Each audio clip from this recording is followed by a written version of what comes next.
എല്ലാവർക്കും സ്വാഗതം. ഈ റിവ്യൂ ഇഷ്ടപ്പെടുവാണെങ്കിൽ ഒന്ന് ലൈക്ക് ചെയ്തും സബ്സ്ക്രൈബ് ചെയ്തും സപ്പോർട്ട് ചെയ്യണേ.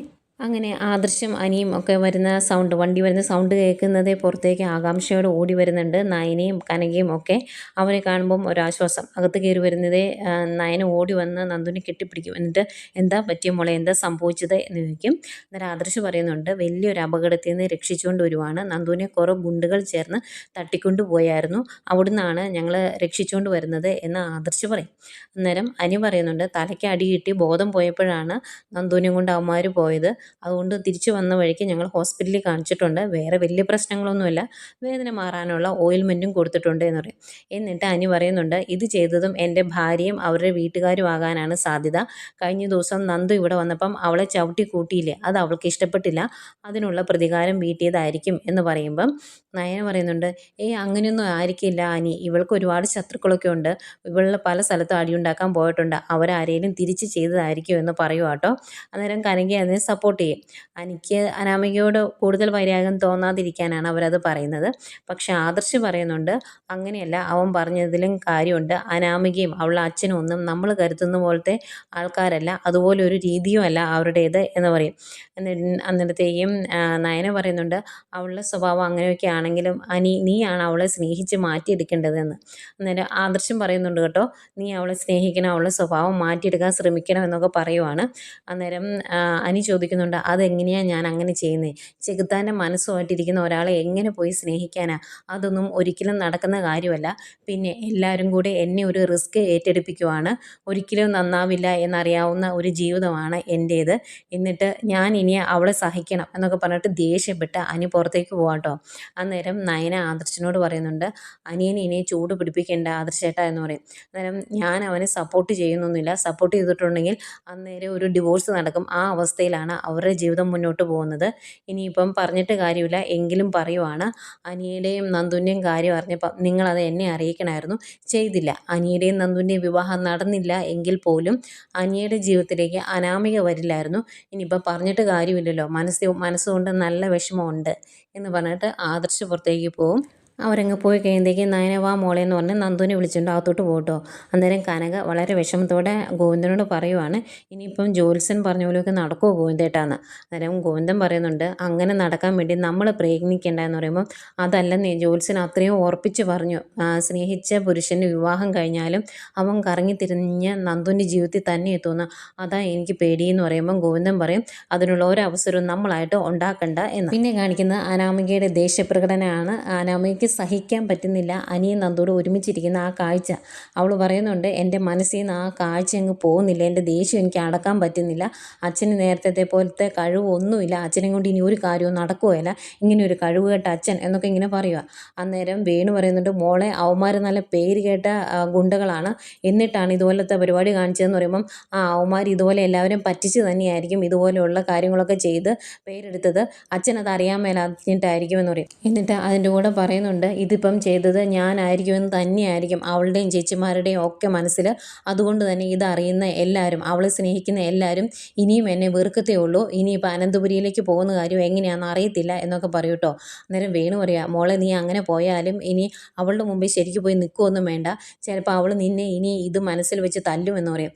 അന്നേരം അനാമിക പറയുന്നുണ്ട്, അങ്ങനെ തല്ലി കിട്ടാനുള്ള യോഗം ഉണ്ടെങ്കിൽ അത് അച്ഛനും അമ്മയ്ക്കും ഒക്കെ കിട്ടും, അവൾക്ക് അങ്ങനെ ആരെയും തല്ലുന്നതിന് വലിയ പേടിയൊന്നുമില്ല, 4-5 ആൾക്കാരെ കൂളായിട്ട് അടിച്ചിരുന്നത് ഞാൻ എൻ്റെ കണ്ണുകൊണ്ട് കണ്ടിട്ടുണ്ട് എന്ന് പറയും. അന്നേരം രേവതി പറയുവാണ്, അവരത് കഴിഞ്ഞ് എങ്ങോട്ടാണ് പോയതെന്ന് നമുക്ക് നോക്കാമായിരുന്നു, വല്ല ഹോട്ടൽ റൂമിലേക്കും ആണ് എങ്കിൽ എൻ്റെ മോളുടെ താലിയുടെ ബലമാണ് കുറയുന്നത് എന്ന് പറയും.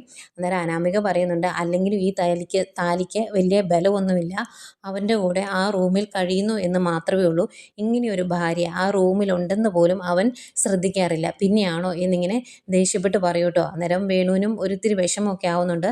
അന്നേരം കലി തീരാതെ അനാമിക പറയുക, ഈശ്വര, എൻ്റെ സ്വർണം വിട്ട പൈസയാണ് ഞാൻ അച്ഛൻ്റെ കയ്യിൽ തന്നത്, അവൾ അങ്ങ് തീർന്നു പോവുകയാണെങ്കിൽ ആ ശല്യം അങ്ങ് തീരുമല്ലോ എന്നോർത്തിട്ട്, എന്നിട്ട് ആ പൈസയും പോയി, ഇനി ഞാൻ എന്ത് ചെയ്യും എന്നൊക്കെ ചോദിച്ച് ദേഷ്യപ്പെട്ട് കലിയടങ്ങാതെ നിൽക്കുവാണ് അനാമിക.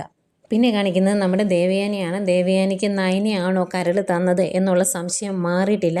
പിന്നെ ഡൈനിങ് ടേബിളിൽ ഇരുന്ന് ഭക്ഷണം കഴിച്ചുകൊണ്ടിരിക്കുമ്പോൾ മുത്തശ്ശൻ പറഞ്ഞായിരുന്നല്ലോ, നയനമോൾ ഇങ്ങോട്ട് കയറി വന്ന കാലം തൊട്ട് നിന്നെ ഒരു അമ്മായിമ്മയായിട്ടല്ല അമ്മയായിട്ടാണ് കാണുന്നത്.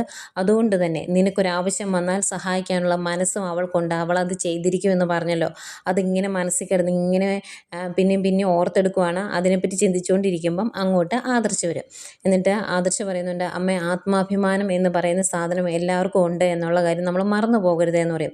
അന്നേരം ദേവേനി ചോദിക്കും, അതെന്താടാ നീ അങ്ങനെ പറഞ്ഞത് എന്ന്.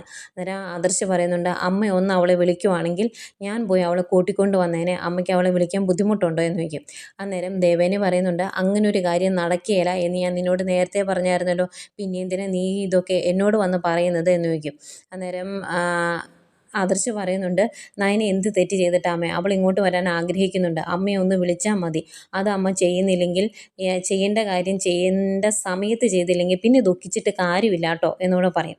അന്നേരം ദേവയാനി പറയുന്നുണ്ട്, അത് തന്നെയാണ് എനിക്ക് നിന്നോടും പറയാനുള്ളത്.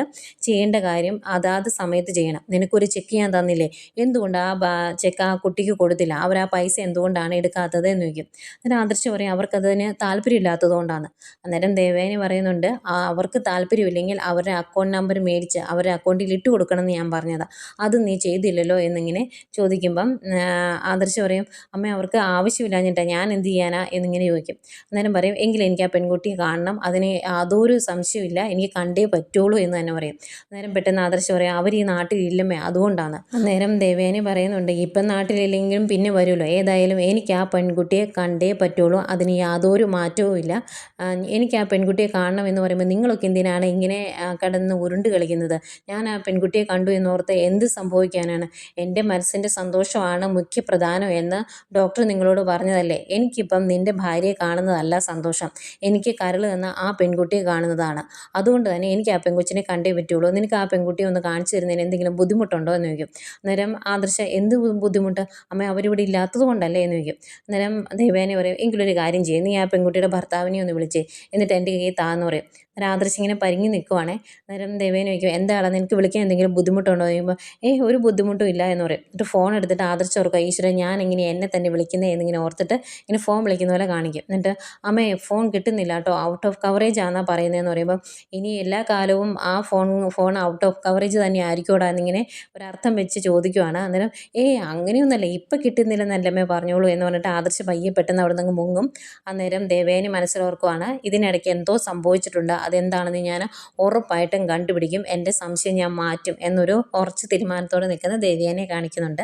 ഏതായാലും അവിടുന്ന് പോരുന്ന ആദർശ് അനിയും നമ്മുടെ നവ്യയായിട്ട് സംസാരിക്കുവാണ്. അന്നേരം ആദർശ് പറയുന്നുണ്ട്, ഈ പ്രശ്നം എങ്ങനെ പരിഹരിക്കുമെന്ന് എനിക്കറിയത്തില്ല, അവളാണെങ്കിൽ അമ്മ വിളിക്കാതെ വരില്ല എന്ന ഉറച്ച തീരുമാനത്തിലാണ്.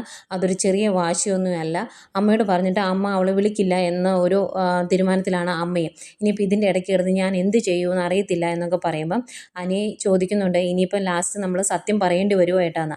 അന്നേരം ആദർശ് പറയും, സത്യം പറയേണ്ടി വരും എന്ന് തന്നെയാണ് എനിക്ക് തോന്നുന്നത്, അല്ലാതെ ഒരു നിവൃത്തിയുമില്ല എന്ന് പറയുമ്പം, അങ്ങനെ പറഞ്ഞിട്ടുണ്ടെങ്കിൽ വല്യമ്മ അത് അംഗീകരിക്കുമോ? ഇനിയിപ്പോൾ വല്യമ്മേനെ എല്ലാവരും കൂടി പറ്റിച്ചു എന്നൊരു തോന്നൽ വരുമോ എന്നൊക്കെ ഇങ്ങനെ നവ്യയും ചോദിക്കുന്നുണ്ട്. അന്നേരം അനി പറയും, വല്യമ്മയെ പറ്റിച്ചു വിഡ്ഢിയാക്കി എന്നൊക്കെ ഒരു തോന്നലുണ്ടായിട്ടുണ്ടെങ്കിൽ ആരോടും വല്യമ്മ സഹിക്കുമെന്ന് എനിക്ക് തോന്നുന്നില്ല എന്ന് അനിയും പറയൂ കേട്ടോ. അന്നേരം ആദർശ് പറയും, ശരിയാ, നയനയുടെ യാതൊരു സഹായവും വേണ്ട എന്നാണ് അമ്മ പറഞ്ഞിരുന്നത്, അതുകൊണ്ട് അമ്മ ഞങ്ങളെ കുറ്റപ്പെടുത്താനുള്ള എല്ലാ ചാൻസും ഉണ്ട് എന്നൊക്കെ പറഞ്ഞ് ഇവർ സംസാരിച്ചുകൊണ്ടിരിക്കുമ്പോഴാണ് അങ്ങോട്ട് ദേവയാനി വരുന്നത്. അന്തിയാനി വല്യമ്മ എന്ന് പറയും. നേരം ദേവയാനി അടുത്തോട്ട് വന്നിട്ട് ചോദിക്കുന്നുണ്ട്, എന്താ ഇവിടെ ഒരു ഗൂഢാലോചന എന്ന്. നേരം നവ്യ പറയും, അല്ല നയനെ കൂട്ടിക്കൊണ്ട് വന്ന കാര്യം പറയുമായിരുന്നു എന്ന് പറയുമ്പം ദേവയാനി ചോദിക്കും, അവളെ കൂട്ടിക്കൊണ്ട് വരാൻ എന്താ, അവൾക്ക് കൈക്കും കാലിനും എന്തെങ്കിലും കുഴപ്പമുണ്ടോ എന്ന് ചോദിക്കും. അന്നേരം അനി പറയുന്നുണ്ട്, അല്ല വല്യമ്മ വിളിക്കുമായിരുന്നെങ്കിൽ ഏട്ടൻ പോയി ഏട്ടത്തെ കൂട്ടിക്കൊണ്ട് വന്നേനേന്ന്. അന്നേരം ദേവയാനി പറയുന്നുണ്ട്, അങ്ങനെ എന്തിനാണ് അവൾ വാശി പിടിക്കുന്നത്, ഞാൻ അവളുടെ മുമ്പിൽ തല കുനിക്കണമെന്ന് ഇവന് ആഗ്രഹം കാണും, അങ്ങനെ ഒരു ആഗ്രഹം ഒരമ്മമാർക്കും കാണില്ല, ഇവനെ കൂട്ടിക്കൊണ്ട് വരണം എന്നുണ്ടെങ്കിൽ അവൻ പോയി കൂട്ടിക്കൊണ്ട് വരണം, അല്ലാതെ അത് ഞാൻ വിളിച്ചിട്ട് നടക്കുമെന്ന് ആരും കരുതണ്ട എന്നിങ്ങനെ പറയുക കേട്ടോ. അന്നേരം ആകെ ടെൻഷൻ നിങ്ങൾക്ക് വരും, എന്ത് ചെയ്യുമെന്ന് ഓർത്ത്. അന്നേരം ആദർശ് പറയും, അതെന്തെങ്കിലും ആട്ടെ, അതിനെപ്പറ്റി പിന്നെ നോക്കാം, അമ്മ ഇങ്ങുവാ എന്ന് പറഞ്ഞ് ആദർശ് ദേവയാനിയും വിളിച്ചുകൊണ്ട് അങ്ങ് പോകുന്നു. അവർ പോയി കഴിയുമ്പോൾ നവ്യ അനിയോട് ചോദിക്കുന്നുണ്ട്, അതുപോലെ നീ എന്നാടാ അനാമികയെ വിളിച്ചുകൊണ്ട് വന്നേന്ന്. അന്നേരം അനി പറയും, ഞാൻ എന്തിനാ അവളെ വിളിച്ചുകൊണ്ട് വരണേ? ഏട്ടത്തി വിളിച്ചുകൊണ്ട് വരുന്നത് ഏട്ടത്തി സ്നേഹിക്കുന്ന ഒരു ഭാര്യ ആയതുകൊണ്ടാണ്. എന്നെ സ്നേഹിക്കാത്ത ഭാര്യയെ ഞാൻ എന്തിനാ വിളിച്ചുകൊണ്ട് വരണേ? അതിൻ്റെ ആവശ്യമില്ല, എനിക്കതിന് താല്പര്യമില്ല. പിന്നെ എൻ്റെ അമ്മ ഒരുപാട് അവളുടെ മുമ്പിൽ തല കുനിക്കുന്നുണ്ട്, അവളെ വിളിക്കുന്നുണ്ട് ഇങ്ങോട്ട് വരാൻ വേണ്ടി. അവൾ വാശിക്ക് അവിടെ നിൽക്കുന്നതാണ്, അവിടെ നിന്നോട്ടെ, അതാണ് എനിക്കും താല്പര്യം എന്ന് പറഞ്ഞിട്ട് അനി അങ്ങോട്ട് പോകും. പിന്നെ കാണിക്കുന്നത് നമ്മുടെ മുത്തശ്ശനെയാണ്. മുത്തശ്ശൻ്റെ ടെസ്റ്റ് എല്ലാം കഴിഞ്ഞു കേട്ടോ. ഹോസ്പിറ്റലിൽ പോയതായിരുന്നു ചെക്കപ്പിന് വേണ്ടി. അപ്പോഴാണ് ആ അത്ഭുതം നടക്കുന്നത്. മുത്തശ്ശൻ്റെ രോഗം മാറിയിരിക്കുന്നു. അന്നേരം ഡോക്ടറും പറയുന്നുണ്ട് ഇതൊരു അത്ഭുതമായിരിക്കുന്നു, മരുന്ന് ഇത്രത്തോളം ശരീരത്തിൽ പ്രവർത്തിക്കും എന്ന് അറിയത്തില്ലായിരുന്നു, നല്ലൊരു കാര്യമാണ് നടന്നത്, അസുഖം നിശേഷം മാറി, എങ്കിലും നമ്മൾ മരുന്ന് കഴിക്കണം എന്ന് പറയും. അന്നേരം മുത്തശ്ശൻ പറയും അതൊരു സന്തോഷമുള്ള കാര്യമാണെങ്കിലും ഇതിപ്പോൾ ആരെ അറിയിക്കേണ്ട എന്ന് പറയും. അന്നേരം ചോദിക്കും അതെന്താ ഇത്ര സന്തോഷമുള്ള കാര്യം ആരെ അറിയിക്കേണ്ട എന്ന് പറഞ്ഞത് എന്താ എന്ന് ചോദിക്കുമ്പോൾ മുത്തശ്ശൻ പറയും വീട്ടിൽ ചെറിയ ചെറിയ പൊട്ടിത്തെറികളൊക്കെ ഉണ്ട്, അതൊക്കെ ഒന്ന് ഒതുങ്ങി നിൽക്കാൻ എൻ്റെ ഈ അസുഖം ഒരു നല്ല കാര്യമാണ്. എനിക്ക് അസുഖം ഉള്ളതുകൊണ്ട് തന്നെ പലതും ഒഴിവായി പോകുന്നുണ്ട്. അതുകൊണ്ട് കുറച്ച് നാളോട് ഇങ്ങനെ തന്നെ പോട്ടെ. കുറച്ച് പേര് എനിക്ക് അസുഖം കൂടാനും പെട്ടെന്ന് ഞാൻ തീർന്നു പോകാനും ഒക്കെ ആഗ്രഹിക്കുമ്പോൾ കുറച്ച് പേര് ഞാൻ ആ കൂടെ കാണണമെന്ന് ആഗ്രഹിക്കുന്നുണ്ട്. അവരുടെ കാര്യമാണ് ഞാൻ പറഞ്ഞത് എന്ന് പറഞ്ഞിട്ട് കുറച്ച് കാര്യങ്ങളൊക്കെ പറയുന്നുണ്ട് മുത്തശ്ശൻ. അത് കഴിഞ്ഞ് ഇനി ഒരിക്കലും നമുക്ക് ഒരുമിച്ചിരിക്കണം, ഒരുമിച്ച് ഫുഡൊക്കെ കഴിക്കണം, അതിനുള്ള ഒരു അവസരം ഡോക്ടർ ഉണ്ടാക്കണം എന്ന് പറയും. ഉറപ്പായിട്ടും ഞാൻ സമയം കിട്ടുമ്പം പറയാമെന്ന് പറഞ്ഞ് അവരവിടുന്ന് പിരിയുക. ഈ സമയം നമ്മുടെ അനന്തപുരിയിൽ മുത്തശ്ശൻ വരാത്തതിൻ്റെ ടെൻഷനിലാണ് മുത്തശ്ശി. ഇനിയിപ്പോൾ ആ അസുഖത്തിൻ്റെ കാര്യം എന്താ പറഞ്ഞതെന്ന് അറിയത്തില്ലല്ലോ. ഇങ്ങനെ ടെൻഷൻ അടിച്ചിരുന്നിട്ട് പറയുന്നുണ്ട് മുത്തശ്ശനെ അച്ഛനെ കണ്ടില്ലല്ലോടാ, നീ ഒന്ന് വിളിച്ചേ എന്നൊക്കെ പറയുന്നുണ്ട് ജയനോട്. ഇവരിങ്ങനെ പറഞ്ഞുകൊണ്ടിരിക്കുന്നേക്കും ദേ മുത്തശ്ശൻ വരുന്നു. മുത്തശ്ശൻ കയറി വന്നു കഴിയുമ്പോഴേക്കും മുത്തശ്ശി ചോദിക്കും എന്തായി, പോയിട്ട് എന്തായി എന്നിങ്ങനെ ആകാംക്ഷയോട് ചോദിക്കുക. അന്നേരം മുത്തശ്ശൻ പറയുന്നുണ്ട് എന്താകാന്, ആ ആൾ അങ്ങനെ തന്നെ നിൽക്കുവാണ്, ആ അസുഖത്തിന് എൻ്റെ ശരീരം ഒരുപാട് ഇഷ്ടപ്പെട്ടെന്ന് തോന്നുന്നു, അതുകൊണ്ടാണ്, വലിയ മാറ്റമൊന്നും ഇല്ല എന്ന് പറയും. അന്നേരം ജയന് ഭയങ്കര സങ്കടം. ജയൻ പറയുന്നുണ്ട് ഈ പ്രാവശ്യം ശബരിമലയ്ക്ക് പോയി ഞാൻ പ്രാർത്ഥിച്ചത് അച്ഛൻ്റെ കാര്യമാണ് ആദ്യം, പിന്നെ ഇവൾക്ക് നയനയോടുള്ള ആ മനോഭാവം മാറി ഇവർ തമ്മിൽ സ്നേഹിക്കണമെന്നും പ്രാർത്ഥിച്ചു, ഒന്നും അങ്ങ് നടക്കുന്നില്ലല്ലോ എന്നൊക്കെ ഇങ്ങനെ വിഷമത്തോടെ പറയുന്നുണ്ട് കേട്ടോ ജയൻ. അന്നേരം മുത്തശ്ശൻ പറയുന്നുണ്ട് നയനമോൾ ഇവിടെ ഇല്ലാത്തതിൻ്റെ എല്ലാ കുറവും ഞങ്ങൾക്കും ഉണ്ട്. രാവിലെ വീട്ടു ജോലികളെല്ലാം തീർത്ത് ഞങ്ങളെ പരിപാലിക്കുകയും എടുത്തു തരികയും ഒക്കെ ചെയ്യുന്ന നയനമോൾ ഇല്ലാത്തത് കൊണ്ട് തന്നെ മരുന്നൊന്നും കഴിക്കുന്ന ശരീരത്തിൽ പിടിക്കുന്നില്ലെന്നാണ് തോന്നുന്നത്. ഓരോരുത്തരുടെ വാശിയല്ലേ, അത് നടക്കട്ടെ, ഇനിയിപ്പം ആരെയും പറഞ്ഞ് തിരുത്താനൊന്നും ഞാനില്ല എന്നൊക്കെ പറഞ്ഞിട്ട് മുത്തശ്ശി വിളിച്ചുകൊണ്ട് അകത്തേക്ക് പോവേ. അന്നേരം ജലജ പറയുന്നുണ്ട് അതെ ഇതിപ്പം അവളെ കൂട്ടിക്കൊണ്ട് വരാനുള്ള അച്ഛൻ്റെ അടവായിട്ടാണ് എനിക്ക് തോന്നിയെന്ന്. അന്നേരം ജയൻ പറയും ദേ അനാവശ്യം പറയരുത്, അച്ഛൻ അങ്ങനെ ഇല്ലാത്ത കാര്യമൊന്നും ഉണ്ടാക്കി പറയുമൊന്നുമില്ല, അച്ഛൻ പറഞ്ഞത് നേരാണ്, നയനമോൾ ഈ വീട്ടിലില്ലാത്തതിൻ്റെ എല്ലാ കുറവും അച്ഛനുണ്ട്, അത് കണ്ടറിഞ്ഞ് നമ്മളാണ് ചെയ്തു കൊടുക്കേണ്ടത്, അത് ഇവിടെയുള്ള ചിലർക്ക് മനസ്സിലാകില്ല, അതിന് ഞാൻ എന്ത് ചെയ്യാനെന്ന് പറഞ്ഞിട്ട് ജയനും അങ്ങ് പോകുമ്പം ആകെ വിഷമിച്ച് നിൽക്കുന്ന ദേവയാനി കാണിച്ചുകൊണ്ടാണ് ഇന്നത്തെ എപ്പിസോഡ് അവസാനിക്കുന്നത്.